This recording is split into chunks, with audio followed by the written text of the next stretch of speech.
In today's video, I'm going to teach you how to use the state and country, territory, pick lists feature in Salesforce.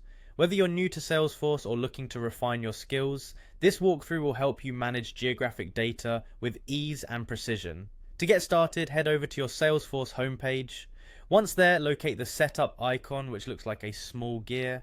Give it a click and then select Advanced Setup from the options. This is your gateway to a more tailored Salesforce experience. Next, navigate to the Quick Find box. It's your best friend when searching for specific features, especially in an intricate platform like Salesforce. Type in state and country, territory pick lists. This is a straightforward step that helps you quickly locate the picklist settings without having to dig through endless menus. After entering the search term, you'll see state and country territory picklists pop up. Go ahead and click on it. Once you're on the state and country territory picklists page, your next move is to click on Enable Picklists for address fields. This action sets the stage for you to customize how addresses are managed within your Salesforce environment. Enabling this feature is crucial as it streamlines data entry and ensures standardization across your database. The journey continues as you click Configure States, Countries, and Territories. Consider this your control panel for managing geographic units within Salesforce. Here, you have the power to edit existing entries or add new ones, tailoring the list to the unique geographic focus of your business.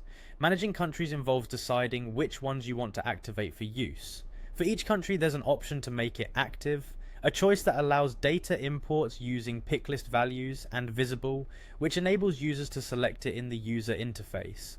Take some time to think about which countries are relevant to your operations and should be visible to your users. The process for states follows a similar path. Per country, you can edit existing states, add new ones, and choose to make them active and visible. This empowers you to provide a more granular geographic structure tailored to your needs. Remember, making a state or country both active and visible doesn't just streamline data entry. It ensures that users have access to relevant options when entering data. Therefore, it prevents errors and maintains consistency across different records. Once you've made all necessary adjustments, don't forget to save your changes. It's an easy step to overlook, yet crucial to ensuring that all the configurations you've set are applied and maintained. And there you have it. With these simple steps, you've successfully leveraged the state and country territory picklists feature to enhance your Salesforce setup.